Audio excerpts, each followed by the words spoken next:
Bismillahirrahmanirrahim. Let's talk about the most essential part of Canadian immigration, and this is something which is as necessary as the selection factors as well at times for people. Okay, so this is proof of funds, shortly known as POF. Okay, and this POF is basically what we call bank statements in our Desi language. Okay, like how much bank statement is required for Canadian immigration. Okay, this is not applicable to students. They have their separate GIC, guaranteed investment certificate. Probably that's the full form of GIC. But let's talk only about POF. Okay. So the first rule of thumb is that POF depends on the number of family members you have. Okay. Now let me share exactly what's written on their website right now. This is applicable right now for the upcoming year as well. Okay, they basically change it somewhere around after 11 months or 12 months they will change it. Okay, but for this year it's going to remain the same. So if you are a single family member, then your proof of fund needs to be at least $13,310.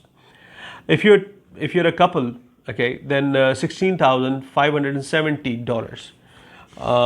Canadian dollars, okay, of course. If you are three family members, if you have a kid, then 20,371. Then if you're four family members like myself, then $24,733. That's something that you need to keep, and it keeps on going. I'll leave the screenshot. Okay, so this is the proof of fund. All amounts are in Canadian dollars. So for example, if the currency fluctuates and you are maintaining your proof of fund in an account which is in your local currency, then you'll need to top it up. Okay, you need to keep up with the currency evaluation, de-evaluation. So for example, if you're a single applicant, then it's going to be Indian rupees 800,000, right? Something 816,000 something.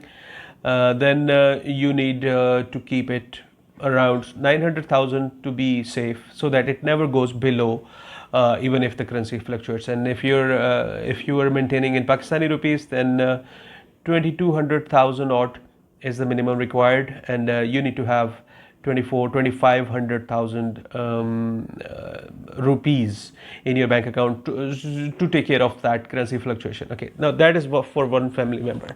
Now many people are confused.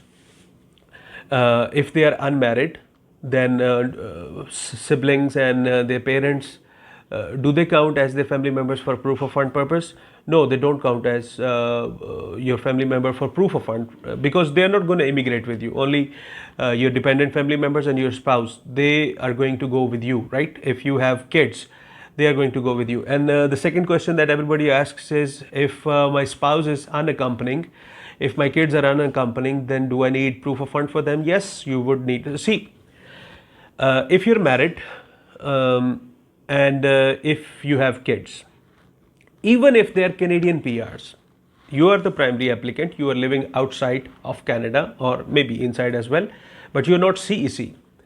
So even if you are the primary applicant whose wife and kids are Canadian PRs, still you would need to show proof of funds for them. Okay, and if they are unaccompanying, still you would need to show proof of funds for the number of kids that you have. Okay, for example, if you have two kids, so 24,733 Canadian dollars is something that you're going to need to show. I mean, no matter if they're coming with you to Canada or not. Now the next question is, I mean, how long do we need this bank statement for? So for Indians, 3 months is okay. 3 months bank statement when you are applying for your PR application. Okay, but for Pakistanis, 6 months bank statement needs to be there, because Indian banks, they issue you a letter. In that letter, they will share the average balance for the 6 months. But Pakistani banks don't do that. So in order to cater that, we need to provide a 6 months bank statement. Okay, so this is the period of proof of fund bank statement for PR application, and you need to hold that money. You need to hold that money until you land in Canada. Okay, this is it. This is the real deal, and Obviously, people have been holding up that money for 2 years, 3 years now, which is gruesome, but it is something that needs to be done. Okay, so these were some few frequently asked questions about proof of funds, and I hope you'll watch this video completely so that you get the answers.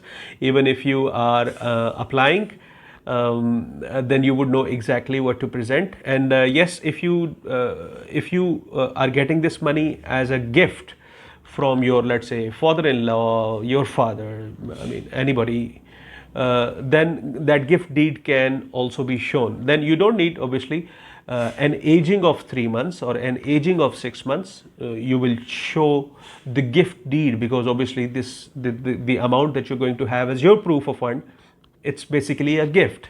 Okay, so that is shared, that is shown by a gift deed, which is acceptable by express entry for Ontario as well.